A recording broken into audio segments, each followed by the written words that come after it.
Hey everybody, it's your boy Off here with the second episode of the Everything Awful podcast, the show where we talk about anything, everything, and absolutely nothing all at the same time. Today with me we have my co-host and I don't know what would we call you, technical support, Celeste. As much as that mattered from last time. Yup, it's me, Celeste. How's it going? It's going pretty good, going pretty good. We had some setbacks last time. This particular recording is a week late. But we've hopefully worked all those kinks out, unlike my kinks that cannot be worked out. So allow me for the second time, first time for you guys since, we had to scrap the last recording, introduce the wonderfully talented voice actress Cashlin Snow to the show. Oh, well, thank you again. And this time I wrote out an introduction, which I will now speak through to the end. So hold on. Here goes. Hi. I am. Thank you. Hi, I'm Cashlin Snow, a voice-over actor. I'm currently independent, non-union, non-represented. I perform voice acting for fan projects, original projects, and I currently have paid voiceovers and a top 10 style YouTube channel. I'm Sonic Legacy's casting and voice director. I voice their version of Sonic's mom, Alina, and I'm their web designer. In March 2020, I started voice acting. Prior to this, I had a web designer sole prop for a bit over 10 years. That's what I knew I wanted to do since before I was a teenager and when I went to college at 15, and that's what I studied. These days, I just have a couple clients left as my shift has gone more to voice acting, and over the school season, I additionally tend to spend a few hours a week as a crossing guard at an elementary school where I can flex grandiose power. Lastly, I grew up in Washington State. Like most, I enjoy a mixture of different things, not just Sonic, but I can say I've loved radio, especially old-time radio, since my university days. In my own server, I do produce audio dramas and Sonic comic dubs. And I'm easy to find on Twitter. My name is the same. There, Casting Call Club, YouTube, it's all Cashlin Snow. How do you do? Can I just go We out on a do. limb and say that I'm only mildly intimidated by how much information that was in 1 minute? All right, you have a whole bunch of stuff now, though, that you can talk to me about. Exactly. And yet, the only thing that really piqued my interest was whenever you refer to yourself as an independent woman. She don't need no man. That's not what I meant. You know? But Okay. you need her, man, for those translations. Oh, yeah, I'm not the one that said I never needed a man. I certainly wanted a man. I got me a man. Exactly. She's so independent she could get her own man. Well, I don't know about that, but Anyway, I kind of did. we are already chasing rabbits that I had absolutely no intention of chasing today. So let's drop let's just get all those thoughts out of the head, mind empty. So yeah. It's weird. It's weird again. We're recording this session for the second time, and on one hand, I don't really remember what we said last time. What jokes were made, what conversations were had, but at the same time, I keep getting this terrible feeling of nostalgia. Like I don't want to just say everything over again, but can't say nothing. We can talk about every single darn thing. It's fine by me.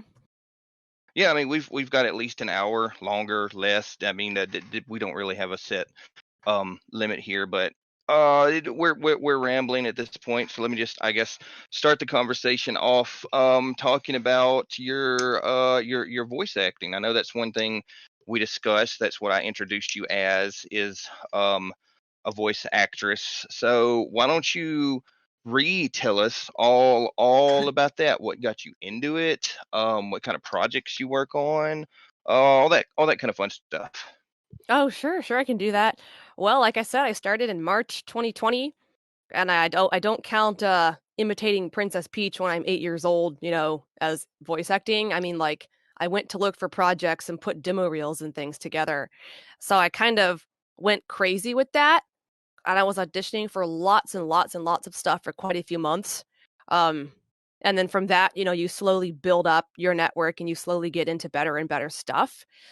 I think right now my favorite type of projects are the ones that are longer and more challenging, whether it be fan or original. I started off, of course, with more of the smaller, maybe less cohesive stuff, and now my tolerance has gone down for those, and I'm quite busy with voice acting Did you want to say something, Celeste, or Yeah, did to someone add say into something? that, I like a nice mixture of short and long. Like the short ones are good for like keeping your name relevant out there, but the long meteor stuff is the stuff that gets people to keep coming back and just anchors you in there. Yeah, that is true. The short ones, of course, I don't say no to. They are enjoyable, especially when someone who I've done voice work before asks me again to do this same character or a different character. It's very flattering.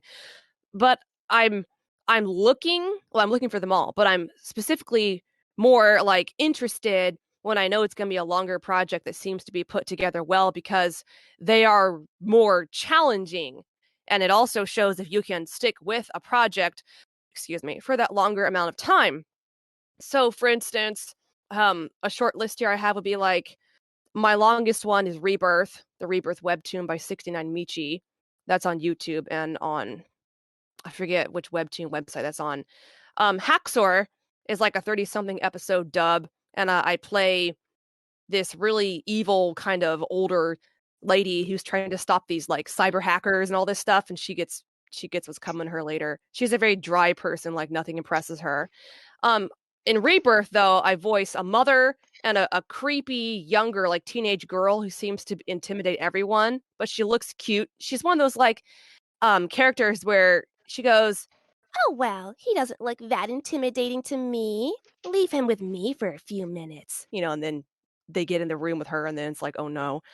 And then of course I voice people getting eaten by zombies, and the last miscellaneous character I voiced was an old granny and it was Raspzilla and I was sick anyway, so that was fine. Um I have somehow gotten into Pokemon stuff recently. I think that happened with a server I'm in where the director producer had a few short Pokemon dubs, and one was called like stupid Pokemon quotes, and he had heard me do a version of like Ray the Flying Squirrel, and he said, I think you'd have a good like Veronica Taylor Ash voice if you could work on that. And I felt like because like I hadn't watched Pokemon in forever. I wasn't so I've been rewatching a ton of the old Pokemon now and laughing because it's hilarious. But I've been practicing that voice a lot, and I still have issues with the really high energy stuff because of the voice. But I'm like, okay. And he goes, you're my voice actor for Ash now. And I'm like, okay. So That that's last going on. line, that last line that you did that you voice acted, I could hear where you could have a possibly good Ash sounding voice in there. Well, the lower ones are not hard. When he goes like, "Oh, Pikachu, what's going on? What are you talking about, Brock?" Like that stuff isn't hard to do. But when he starts yelling, if he's in Oh, matches and yeah. stuff, I get voice cracks still with that because that's hard to do for me. The other Ash voice is like when he's deeper, like, "Hey Pikachu, what's going on over there?" Like later on, those are not that hard to do. Um, so I have to work on that still. There was also a dub called The Lady and Her Butler, and I was super excited about that, but that only went like a couple episodes. As far as like Pokemon stuff, I mean not Pokemon, sorry, Sonic stuff, like my top ones would be Sonic Ops, where that's a full like 20 plus minute multi-episode animation by System 509, and I voice Sally in that. And then there's something called the Sally Acorn Tales, which is more like just audio based. It's just Sally is telling a story and there's ups and downs on varying emotions. And I enjoy that one a lot, and it's multi-episode too. And the last one I voiced was really emotional, and Sally was doing a lot of crying. And I really enjoyed that because that was more challenging. So they're still doing that. And then I just voice random things for Pixel Rush, and he uses a Source Filmmaker for his Sonic skits, and they're usually short. I think the longest one was it 8 minutes long? It was that Christmas one. So I technically have Sally, Rouge, Vanilla Cream, and Sonia in his server, but I don't know if he'll have Sonia skits. So he is all I say is he's working on two right now. One has Rouge and one has Sally, and that's all I'm gonna say. Um he's really chill. I really enjoy working with him. And in my server, he puts together the cover models for me when I have audio pieces. And I'll just say, hey, I want something basically like this. I want the characters in this position, kind of like this. But besides that, you can do whatever you want. And then he always comes up with something that's really great. And I'm always like, oh my gosh, this guy. So that's been a super privilege. Um, there's another long audio drama that's like 5 episodes right now called Archeon, and that's original. And I have 2 minor roles in that. I have like a queen and like a granny. So yeah, it's hilarious. And then there's something called the 52 podcast. And this director is still gathering all the lines. And that's another one where I have a far more substantial role. And I think it's 10 episodes. So I'm super excited about that because I'm going, oh, it's original and I have a good amount of lines and this character is really interesting. So look out for that in the coming months. And there is another one that I'm voicing another Pokemon character, a female. I'm not going to talk about that yet, but I'm excited for that too because it's multiple episodes as well. And these are all like audio based.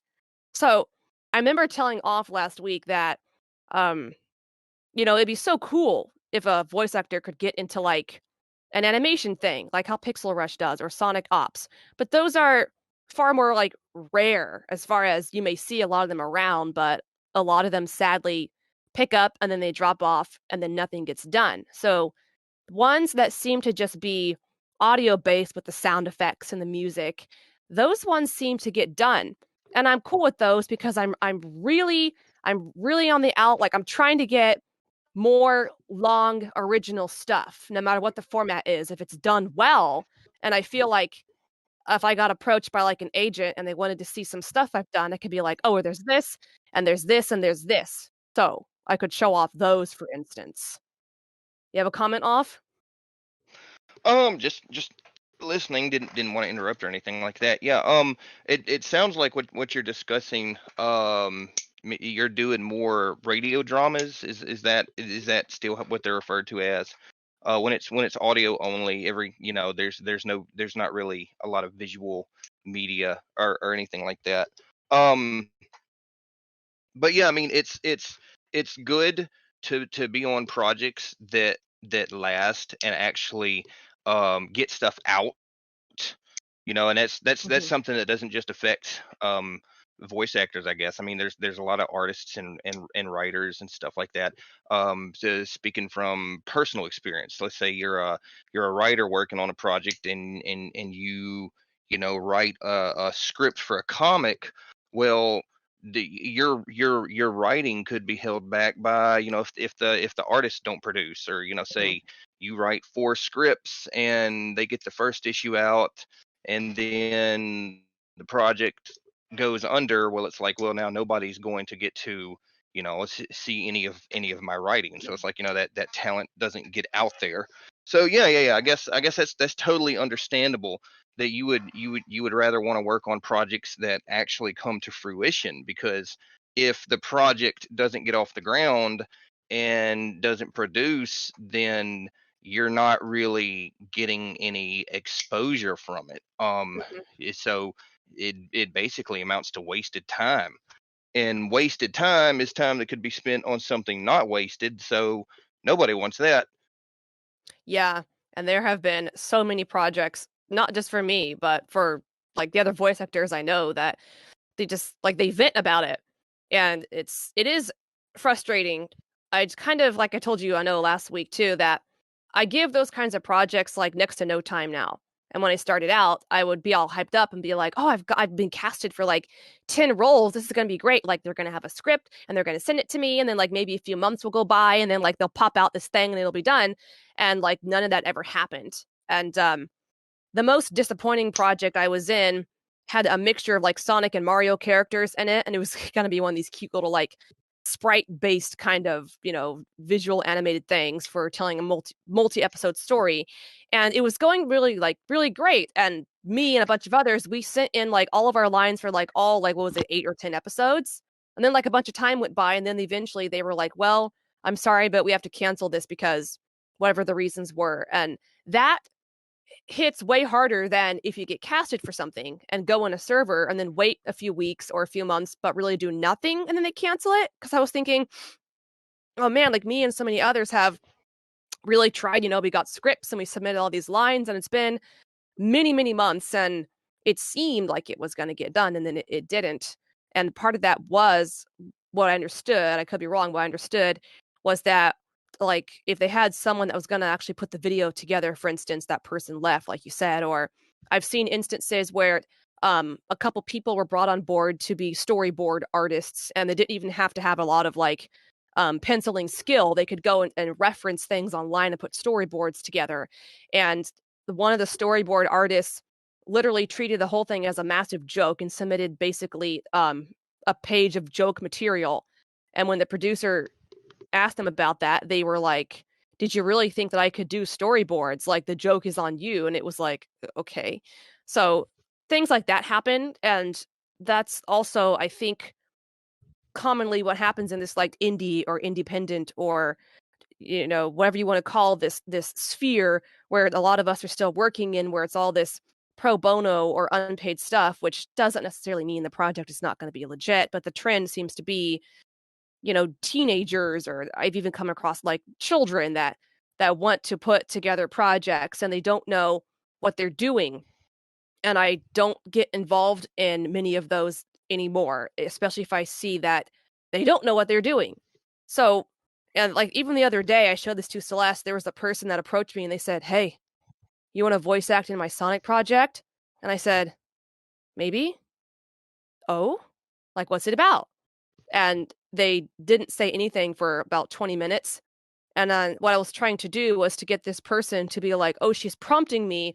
I should tell her some kind of a summary." Even if they says something like, "Oh, this is going to be a story about like Sonic goes and fights Eggman and he meets some new friends along the way. And it's probably going to be like, 4 or 5 episodes." But like they gave me nothing. So I sent them a list of 7 questions asking about things about the project. And they said, "Oh, yes, I'll get back to you," which they still haven't. So I'm just not going to give them any time whatsoever. And all those servers I'm in, no matter how great the projects sound, like I every now and then I go and skim them really quickly to see if there's any conversation, or I'll ask them like, "Is the project dead?" And then I just go on my merry way to the other places that are doing stuff. So Yeah, you've always in the amount of time I've known you, you've always come off as a very professional person, and I guess part of having that professional mindset is knowing when to be picky. I mean, we you don't want to sit here and like bash anybody and be like, "Oh yeah, there's all these projects out there that just are so beneath me and not worth my time." I mean, it's not that.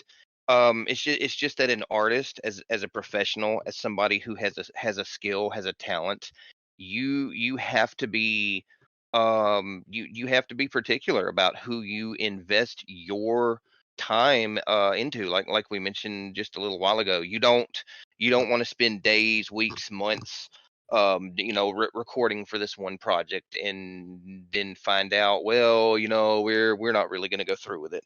mhm. You've mentioned on your own podcast that you do, which I've caught a little bit of, how you do have a certain criteria whenever you get an invitation to potentially work on any given project. You have a pretty strict criteria that the people involved with and running the project have to meet before you will invest any of your time into it. And I don't think there's anything wrong with it. Some people might hear something like that and be like, "Oh, well, who does she think she is that she's so picky?" But you have to be, because if you just jump on any random little person that DMs you and says, "Hey, I've got this project going on and you're a good voice actor, so will you be on my project?" And you're like, "Yeah, sure, I will." And then 3 months later, nothing ever happens. That's 3 months that you could have spent doing literally anything else. You know, so Mhm. I don't think there's anything wrong with that. I don't think there's anything wrong with saying, "Hey, look, I know how good I am. I know what I can and can't do, and I've done enough that I know how to tell if something is worth me getting invested in." Um, Mhm. yeah, I mean that to me is one of the big differences between somebody behaving professionally and somebody being amateurish. Somebody just starting out wants to do as much as they can. They want to get involved in every little project. You'll be auditioning for stuff left and right. You'll be going to different servers like, "Oh, you have a project? I do voice acting. Let me help." But then you reach a certain point where you do enough of that you start learning, okay, this is what I can do, this is what I can't do. These are the projects that have gone through, these are the projects that haven't gone through, and this is the difference between the two projects. So now I know what to look for. It's a growing experience, and again, that's in any field. I mean, that could apply to a voice actor, that could apply to a writer, that could apply to like an inker or a colorist or something like that. When you've been around the block, you start to learn what kind of stuff to look for. And you've always struck me as somebody that has that eye. You don't waste a lot of your time on anything, I guess, is what I'm wasting a lot of time trying to say. Yeah, I want to mention briefly about like being quote picky, but yes, I don't mean it in any kind of snobby way. I'm sure every now and then I may come across that way because I don't know, a person may think that me asking like, well, what is it about? Like, is this an audio piece? Is this an animation? Like, what is it, like a PG type project? Asking those basic questions may to them be like, well, why are you asking? But to me, those are just basic courtesies that the project creator, should already have either in their head to type out or have typed up somewhere, so that if other voice actors ask that too, they can be like, oh, well, here's the basic summary, and then just send it. But yes, I have standards, which could also come across, like, oh my gosh, but they're my standards, like safe for work, for instance. Or I would not want to voice something where there would be sexual content where the two characters are making out and making all of those associated noises, for instance. Or anything above like damn or hell, I wouldn't want to voice in that kind of language either. And it's not because, oh, I'm so much better than you and I'm so holy and moral. No, it's just like, this is just my thing and everyone has their own thing. And it's like, because I have standards doesn't mean I'm judging you on your standards. You're cool, you're going to do your thing and I'm going to do my thing. And I've gotten backlash, I have, from people, like I think I told you about, yeah, I did, about how I had a listing for Shadow, and I had said my projects don't have, like F-bomb type stuff. I don't do Oh that yeah, level. I remember this story. This Yeah. is a fun one. And this guy, this was on Casting Call Club, and he sent a message, because on a listing you can send a message and it's public, and anyone that looks at your listing can check these messages. So he was caught up on that and was like, well, what do you mean? Because like Shadow says this language, and I was like, well, this is my preference. And he said something like, I would try really hard to get this language past the director if I got casted for Shadow. And I wrote back and said, okay, I respect that. That's what you want to do, and that has nothing to do with me, And I said, but for me, my listing, this is what I'm saying, and please respect that. And they were just like, okay. So Yeah, I love it. It's like you have a position open for a character, and somebody gets in touch with you wanting to fill that position, and yet they're openly telling you that they would try to do something you're saying you don't want done. It's like, yeah, that's a really good way to not get the role, buddy. mhm. Yeah, I'll tell you what now. So yeah, that's what's going on basically in that sphere. I am not auditioning for stuff nearly as much as I used to. And if you're on my Casting Call Club page, you could look at my audition record and see like how I slowed down. But if I see a Sonic project that looks good on there, I will still audition. Um, but since I'm currently finishing up lines for these two other longer pieces, I'm like, okay, you're working on one or two various productions. One is a long comic dub in your own server, one's another audio piece. You need to finish those first. And then you're also working on two different sets of lines for these two different shows. And then you have other responsibilities you're dealing with, various other projects and Sonic Legacy and stuff. So I'm not going to audition for anything large again until I get these other two things done, because that's my limit pretty much. And I'm like, I know that. So I'm like, you're juggling all these things right now. And if you add anything else substantial, you're not going to have time to even take care of, these priorities that should be your priorities, which is honestly my real life and my husband and those types of things. So Yeah, that's perfectly understandable. I get a lot of that going on my own end as well. There's plenty of stuff I would love to do, but there's just only so much I can do, and I don't really do half of the stuff I should be doing. So I'm not really looking to get invested into anything else right now either. That's you have to know your limits. You have to know your limits.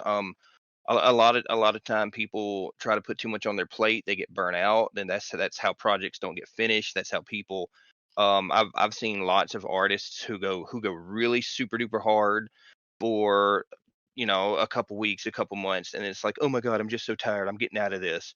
And it's like, Mm. you had really good talent, you just didn't know how to manage your time well, you didn't know how to set limits. We have a mutual friend in this server that a lot of us are going to know who I'm talking about. I'm not going to call any names, Celeste. Don't say his name. But you know exactly who I'm talking about.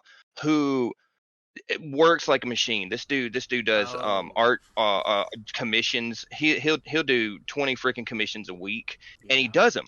And he's always talking about doing them, and he's always talking about his queue, and he's always talking about how many more he has and how many he's done.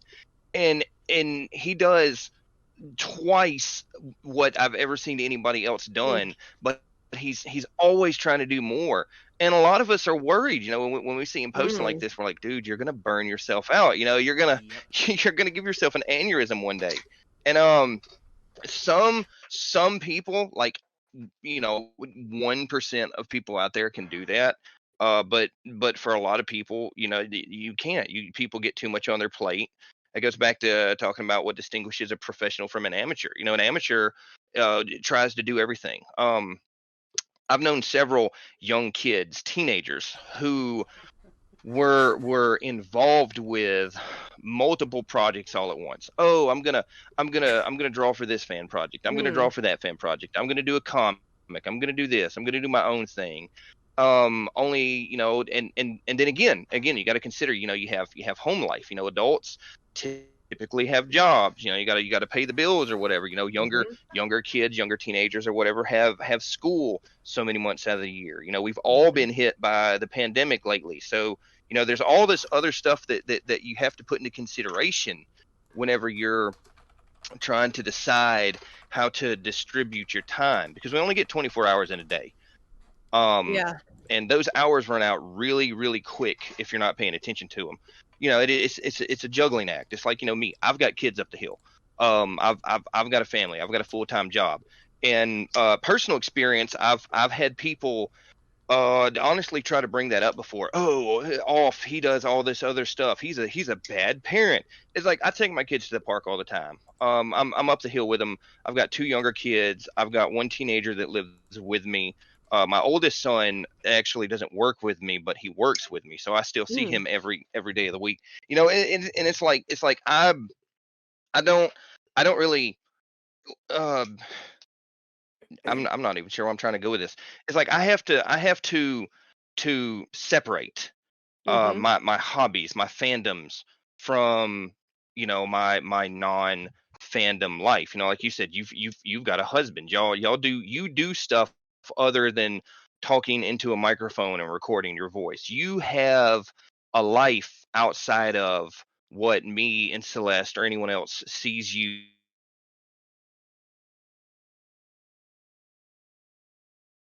Did his audio die? Okay, we Can you hear got you me back in. now? Yeah, we can hear There you. you are.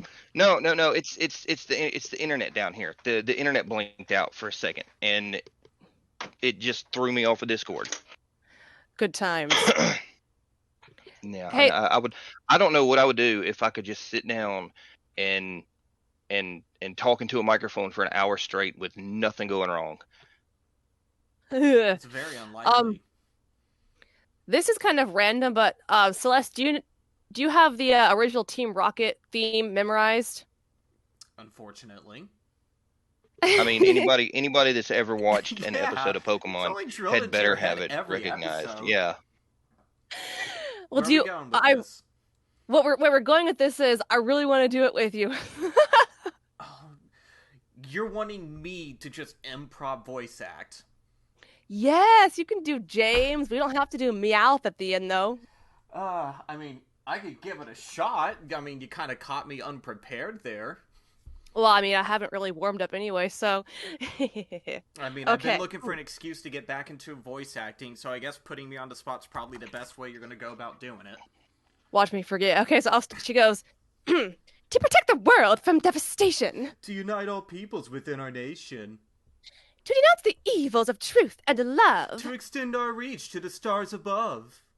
Jesse. James. Team Rocket blast off to the speed of light. Surrender now or prepare to fight. Wah! Box. I love that so much. Thank you. Thank you for humoring me on that. I mean, I was probably trash with it anyway, but... Nah, that was pretty good. Sorry about that off. I couldn't help myself. I mean, this is a No. It's fine. So, I had it's to... on topic. It's just you're throwing the co-host under the bus here now. Next time, make him do it. Well, that's what you get for being muted the first half of the show. I saw that. I was only muted so they wouldn't hear my chair creak. That's just lovely ambiance that goes along with this. Yeah, I mean, mine creaks. I gave up on trying to mute my mic like an hour ago. Man, fuck me for being Until it muted itself, of course. Okay, so we were powwowing. Yes. I was going to say back on topic if we still have a topic. Where were we going?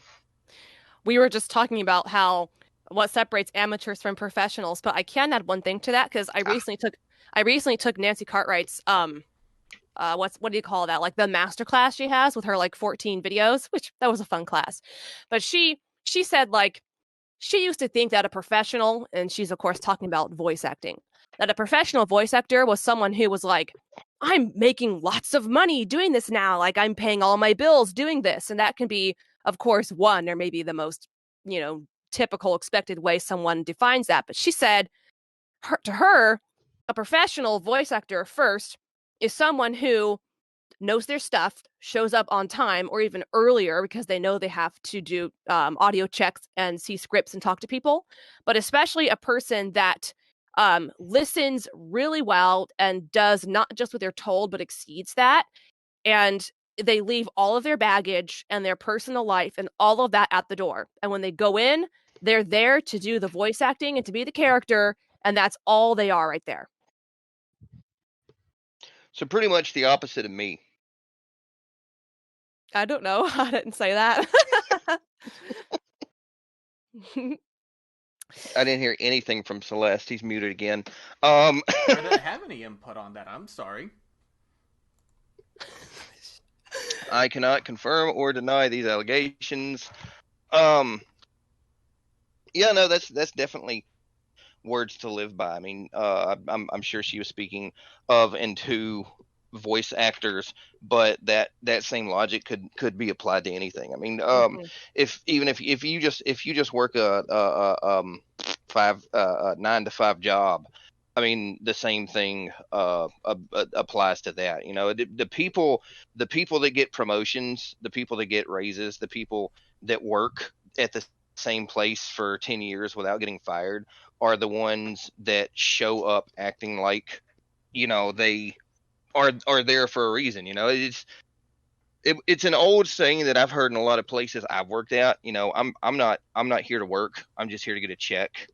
And the people that say that kind of stuff are the ones that get fired or don't get raises or don't get promotions or complain whenever somebody else gets a promotion, something like that. It's an attitude. It's an attitude that you have to have going into anything. You can go into something as a hobby, or you can go into something as a profession. Again, a profession, that doesn't mean that you're going to make $1 million a year doing it.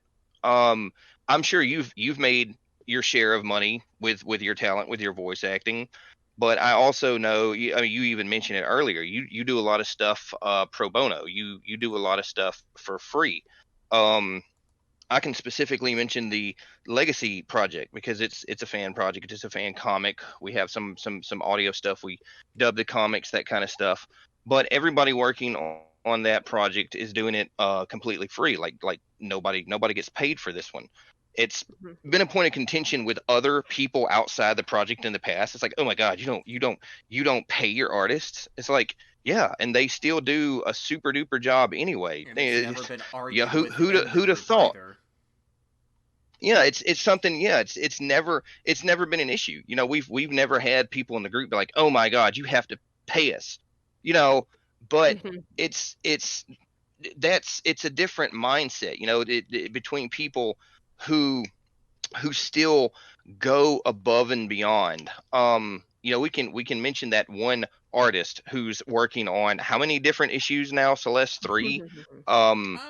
Who I wouldn't say I mean, on 3 because he's already completed the other ones already. Yeah, that's what I was gonna say.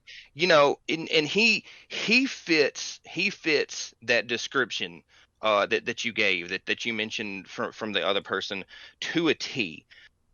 We have never had any sort of issues or drama or arguments. If he has any problems with anybody else or with any other things, he has never had any issues within the confines of our project. He's always there. He responds to pings, which again is something we've already discussed. A lot of people don't do. Do not join a group. Do not say you're going to be part of a project and then turn off the notifications. Don't do that. There's so many stories I could give on that. But that's like when you have a monthly staff meeting.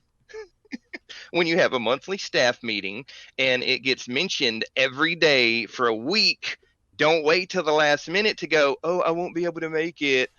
Guys, anyways, I'm getting... I just ask that we don't have to hunt you down on your NSFW account to join a team meeting. Yikes. Oh. You went there. I didn't name a name, but I went there. Yeah, I remember mentioning... I remember mentioning to you as well, I think it was the last week thing, how, or I mentioned it in Legacy when we were discussing about communication and etiquette in that regard, about there's an individual where they have many members in their server and the percentage turnout for meetings is pretty low as well. And they had to implement like a punishment system, which makes people pay attention sometimes too, but then the backlash is they get upset. Yeah, we have a system like that in place in Legacy too, or we used to, still do. I don't know if it's been enforced or anything like that.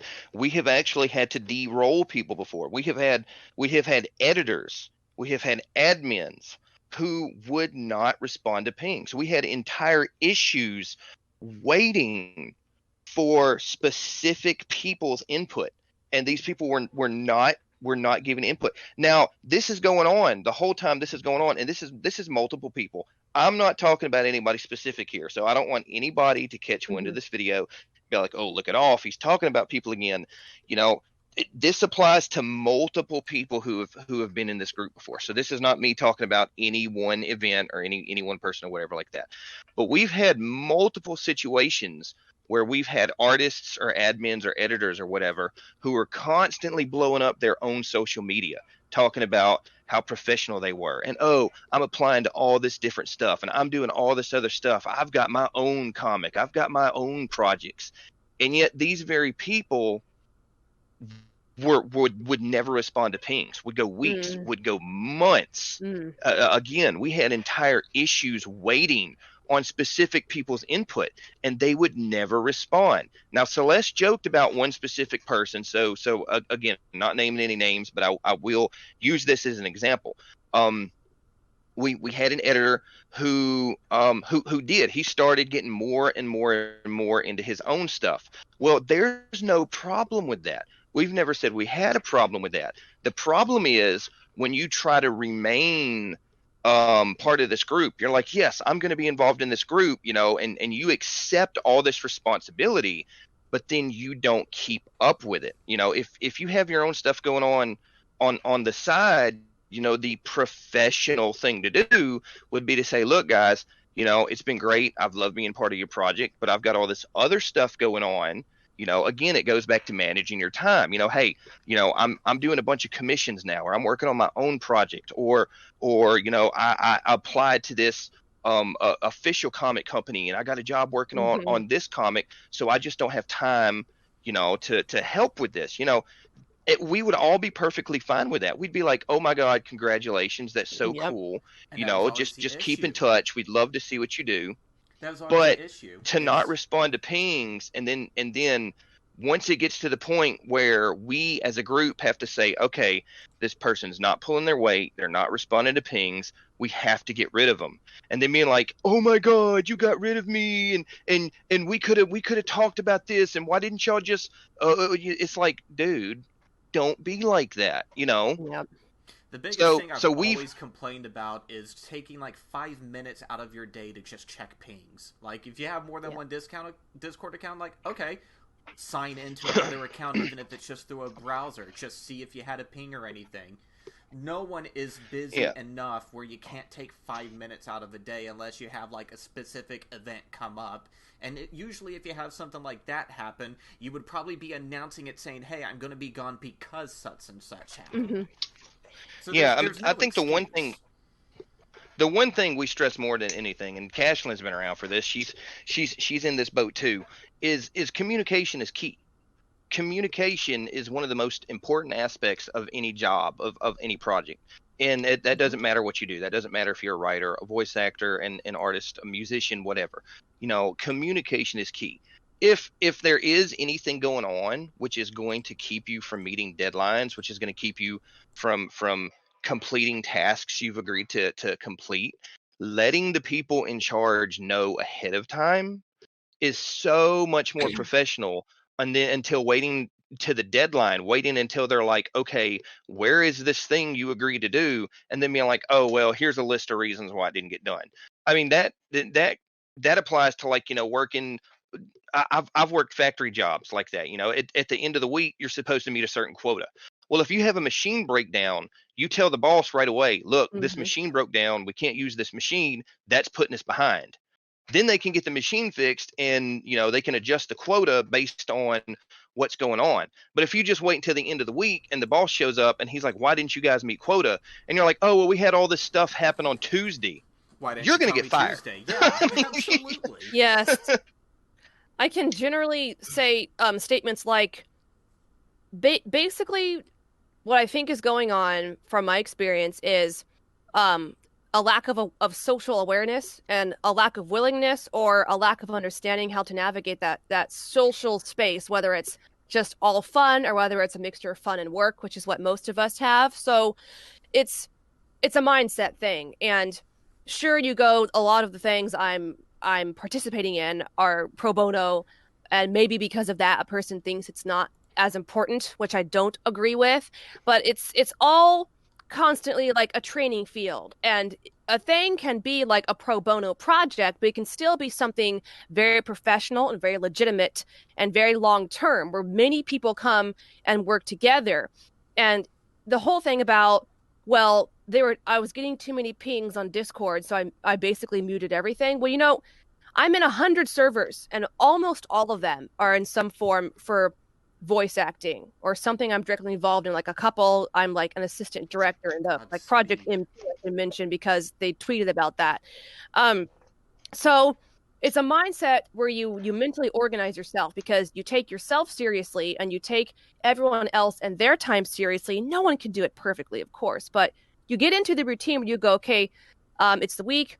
When I get up, I'm going to check Twitter. I'm going to check Casting Call Club. I'm going to check DeviantArt. I might have messages. I'm going to check Discord to see, like, if there are any really important pings on there. And then I'm going to skim everything else really quickly, kind of thing. And then you check your calendar and see, oh, I'm voicing this, I'm voicing this, I'm voicing this. And this has a deadline like 3 days. So I need to shift around like these like 6 things. For instance, I need to voice this week because this one's due tomorrow. This one's due in 3 days. This one's due in 2 weeks, kind of thing. So you can kind of organize it that way. And this is what I do every day. And so that also helps me a lot to be like, okay, I also know I need to do this and this and this. And I can kind of know from experience how long something may take me. So I'm like, all right, this is how I do it. And people, especially in Discord, to me, just need to take things a little more seriously. Or if they think they do, they need to just work on that communication a little bit, like we said. And if there's too many pings, you may have to just have everything muted like me. So if you're getting a lot of red bubble notifications, at least you're not hearing ping, ping, ping, ping all the time. So you have to make the system be more tolerable for you and organize it somehow that works for you, but you should have something in some way organized. Respect your teammates and be around, basically. Yeah, it's funny being part of groups. Fan projects are working at places, and just learning to spot the difference. Again, that goes back to what I was saying about you earlier. How it's obvious you have an eye for that. Anybody who's ever done any kind of work in a group, in an office on a project or whatever, you really learn to discern the difference between somebody who's just there and somebody who's actually there to get something done. Um, I'll just put myself on the spot here lately. I've been a little bit too much of the former recently. I need to start being more of the later. But that's gonna see if Celeste says anything again. No? Okay, no. going on. Wow, okay. Give me the opportunity. This isn't about me now. This is about this is about Cashlin. Um Yeah, no, you've always I've always been impressed by your level of professionalism. Since the first day you joined Legacy. I didn't want this podcast to be focused too much on that particular fandom or that particular fan project, but that is um where me and you met. And I guess we can talk about that story again like we did last week. But ever since you joined, I mean, um you hadn't been doing this kind of stuff for very long when you first joined. So you've yourself learned a lot more since then. But I've always considered you one of the more professional people in the group. Again, that doesn't mean you're getting paid or that you're particularly more talented than anyone else. That just means you know your business and you know how to conduct yourself.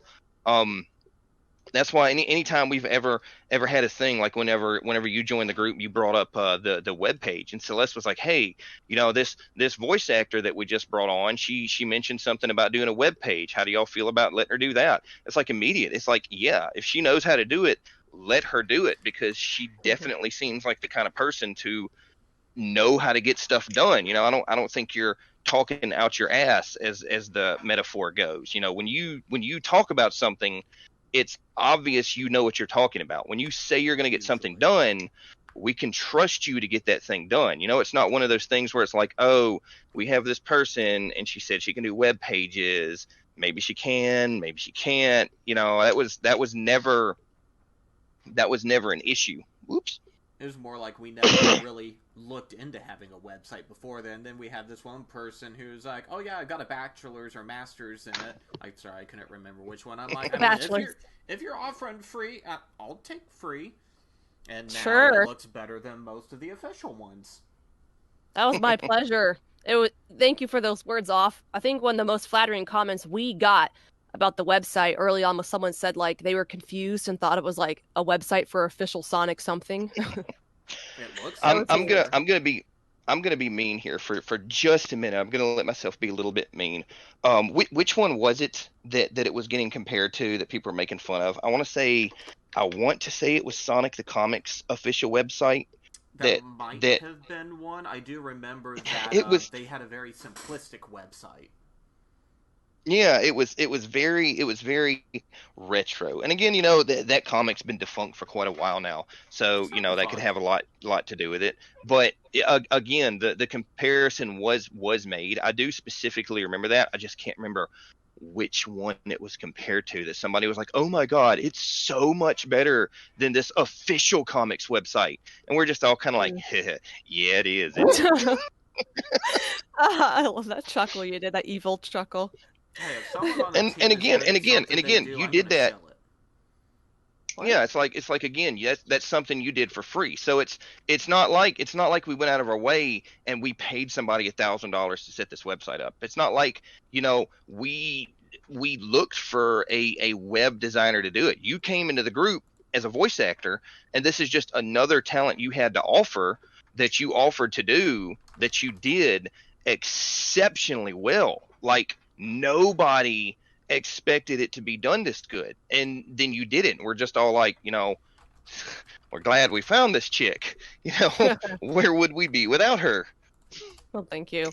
See, the secret, or I don't know, the open secret, whatever, is like, if I come across a project and I just know it's a really good project, and I'm like, oh, they don't have this thing, which is like a fundamental thing. I'm like, oh, I know I could help, so I'm gonna be like, I can help. So there are a few other projects that I feel that way about, but I don't do anything with them right now.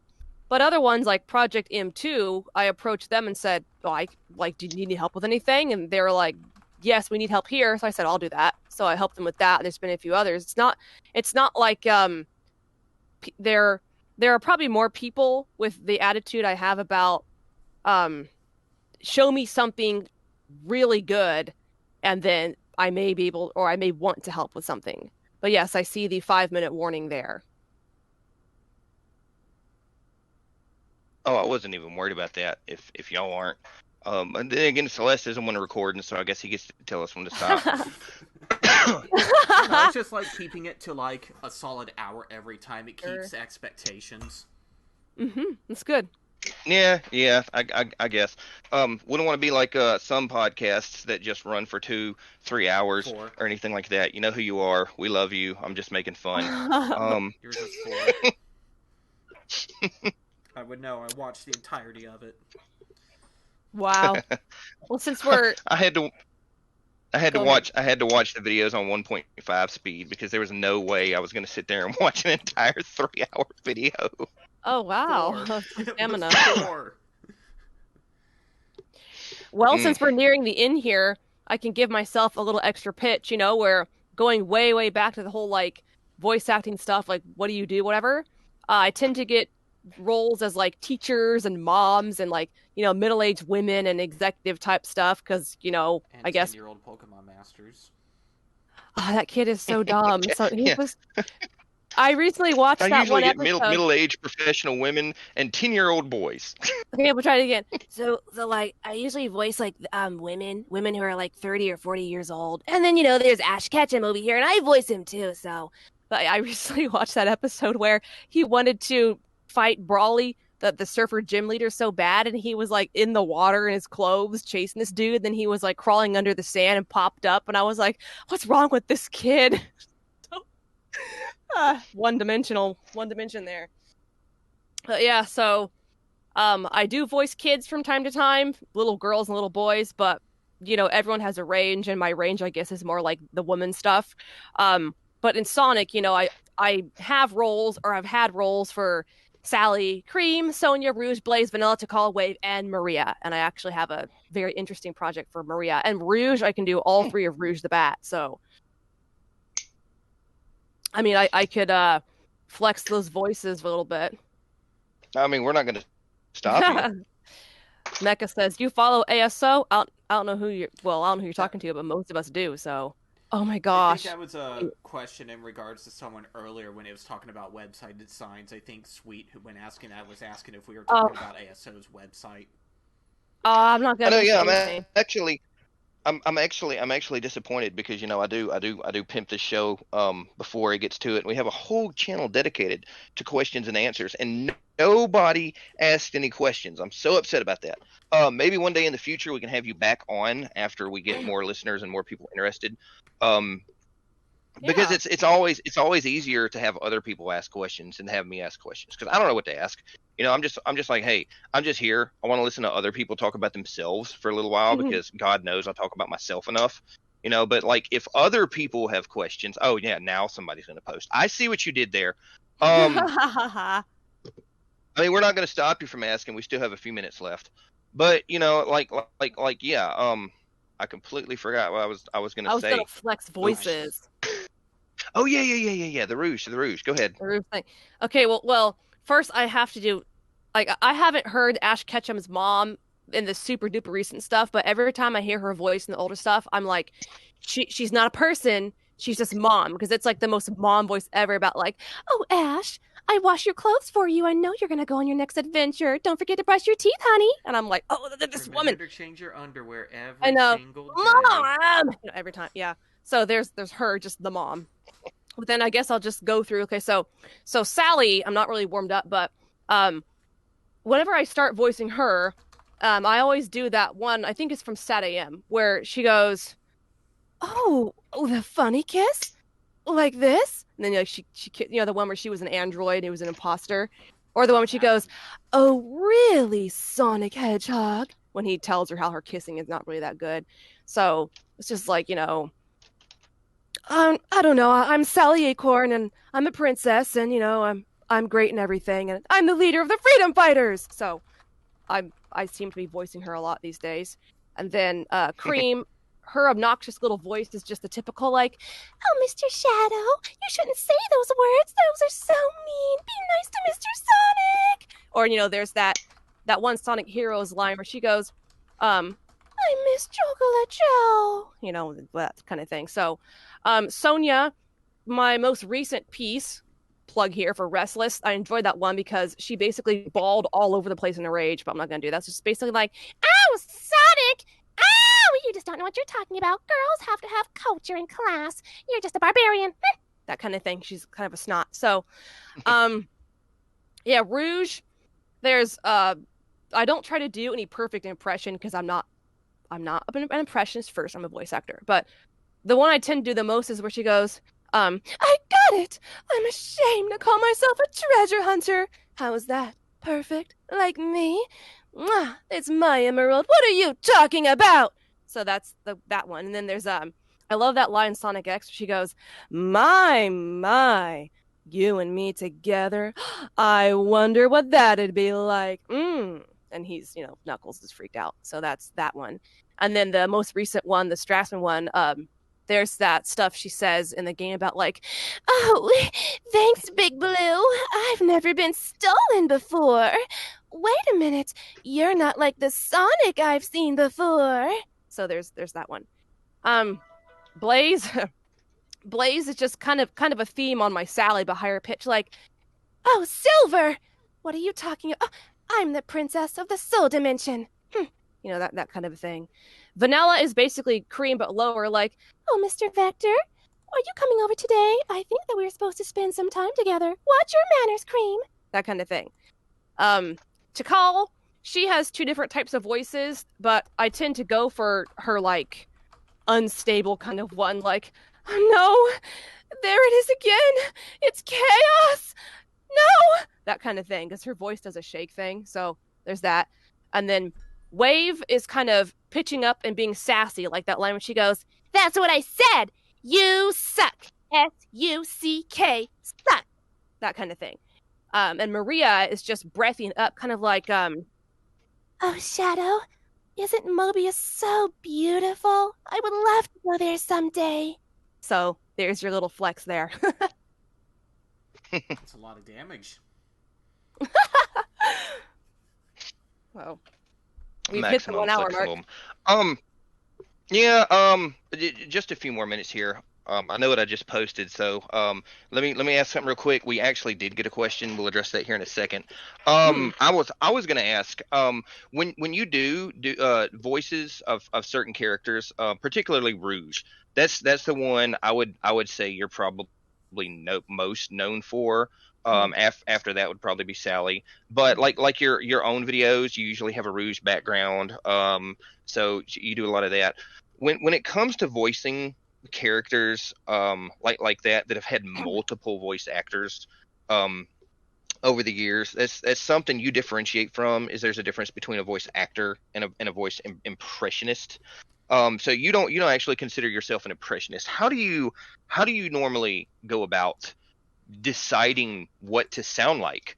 If a character has had, say, 2-3 different voice actors over the years, and you want to go into it voicing this character, but you don't want to particularly sound exactly like any one voice actor. How does that work? What's your thought process on that?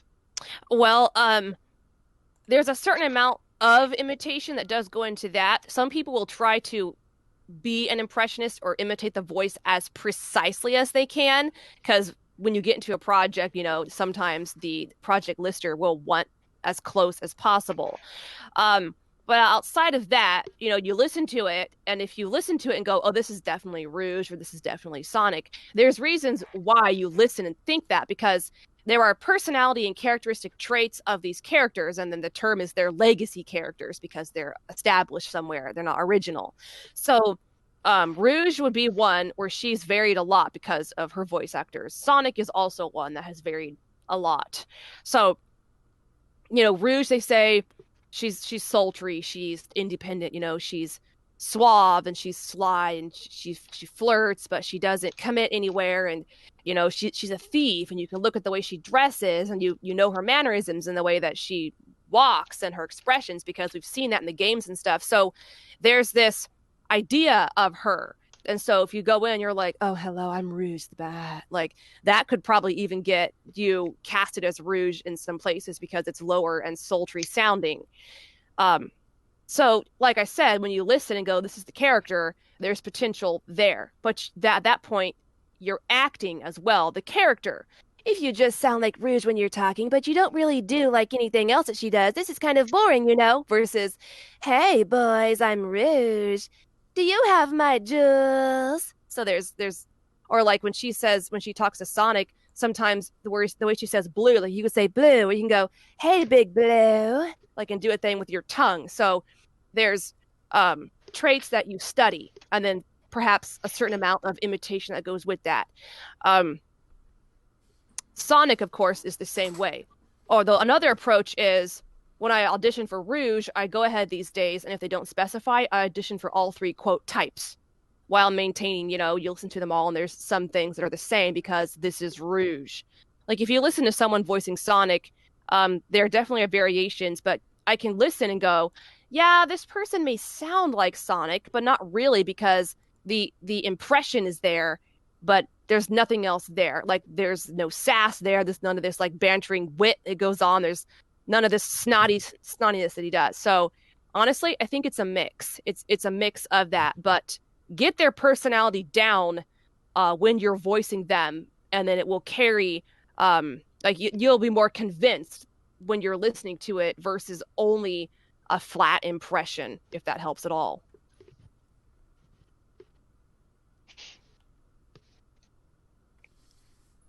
Nope, sorry. Hang on. I thought I had my mic off again.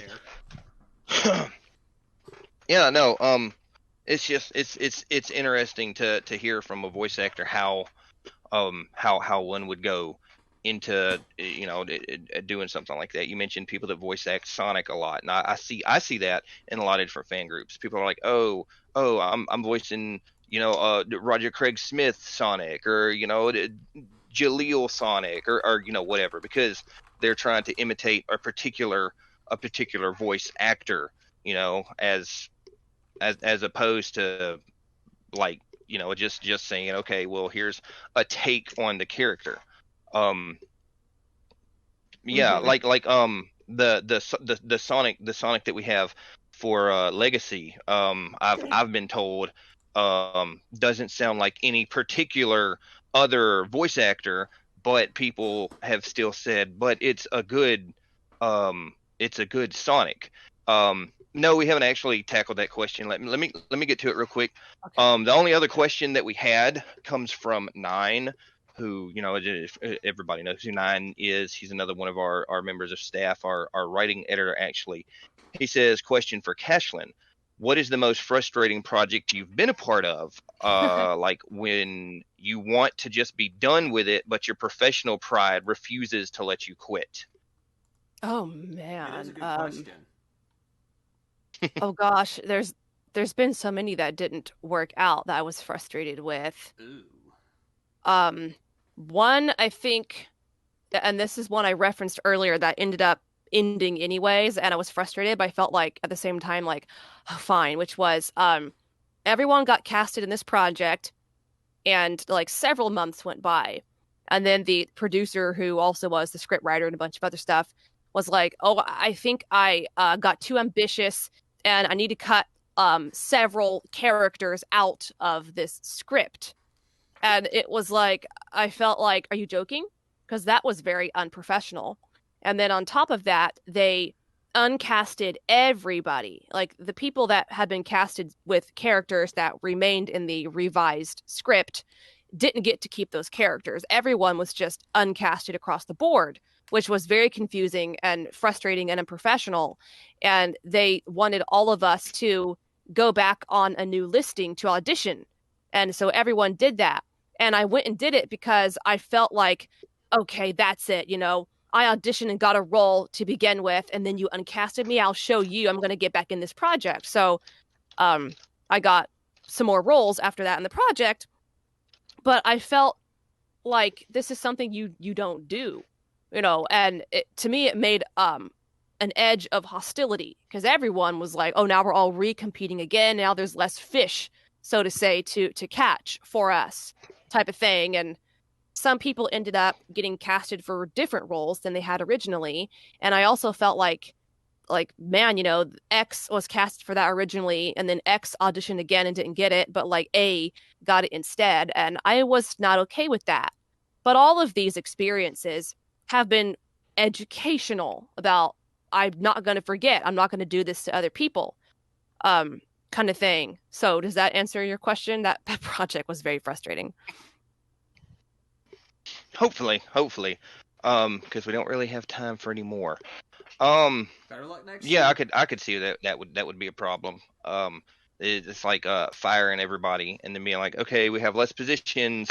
Let's start turning in those applications again. Kind of like what's going on in the fast food market right now. Where they had to let everybody go for COVID. Everybody quit, and now you see all these signs. Hey, we don't have anyone working here, so we're closed. It's kind of like, oops, didn't think that one through, did you? I mean, I've had projects I've Yeah. had to cancel after too long of stretches and nothing happened, so I totally get that. Mm-hmm. I just have to bully myself. Yeah, we don't actually don't pick up the projects up again because then nothing will get done. Yeah, I was gonna say we don't really have a lot of a big issue letting people go on ours. There's certain positions that we need people to fill, but even if like okay, the voice acting, this, we don't do as much voice acting because it's a comic. We do dubs, we do little short videos, stuff like that. But we still keep all of our voice actors, on hand. It's not like, hey, okay, we did this one dub. It's going to be 3 months before we do another dub, so y'all just get out of here, and we'll just recast when we're ready to do that one. We don't do that. We have people that audition for characters. If they pass the audition, do whatever dub it is we're working on, and it's like, hey, we'll be doing another dub in 3 months. Would you mind staying, on just on call until that happens? And in 3 months from now, when we get ready to do this dub, we'll already have you here to dub this character. We don't do a lot of letting go and rehiring and recasting and re-auditioning and stuff like that. I don't see how somebody could run a project like that. That just seems like, oh my god, why would you? That's the height of chaos. But yeah, exactly. Well, it's been fun. We are past the 1 hour mark, and I'm getting messages telling me I'm needed elsewhere. People love to wait until I'm actually doing something to want me to come help do other stuff. So we'll go ahead and button this up. It's been great having you here. It's been great talking to you again. A whole hour. Just yeah, there's nothing like a computer crash. And so anyways, it's been it's been great having you on here. It's great having you be a part of Legacy. You've done so much for us on that project. We all just appreciate everything you've done, everything you continue to do. I'm personally glad that you see fit to to volunteer your time and effort to such a just a little fan project like that. I'm sure Celeste feels the same way. He can tell you in his own words if he wants to. I'm trying to wrap this up real quick, and I'm not very good at wrapping stuff up very quick. So yeah, if you'll shoot Celeste any links to any projects or groups you're a part of that you want advertised, we'll be sure to get those in the video descriptions when it comes out. Sure. Yeah. So where am I going with this? I hate finishing up a video. Let me go Celeste, ahead do and it for replug me. myself. Well, let me do my replugs, then he can finish it up here. Okay, I'm gonna here are my shameless plugs again. I'm on Twitter and Casting Call Club and DeviantArt and Discord, of course here. And YouTube. And under all of those websites, you can find me under Cashlin Snow. And I also have a website. It's CashlinSnow.com. So yes, thank you for your kind words off. I do love being a part of Legacy. Thank you for having me. Well, thanks for being here. I think that's wraps up. So once again, we're going to try and have another podcast out here within the next month. We don't know who's going to be on this yet, but stay tuned for any announcements. Yeah, no, that's the thing. We're doing the show. This show is for anything and everything. If you're an artist, if you're a voice actor, if you're a writer, if you're just a gamer, if you have a YouTube channel or your own podcast or whatever, and you would like to just sit here and ramble on with us for about an hour, by all means, give us a shout. We're always interested in new people to come on here. It doesn't matter. It doesn't matter what fandom you're part of or what particular art you're interested in. I'd like to talk to all kinds of people from all kinds of places. So give us a shout. Be part of the show. Be part of the fandom. One day maybe we'll actually be popular. Who knows what'll happen in a year or two. But yeah, that's it. Thanks for listening. And remember, everything awful starts with AWF.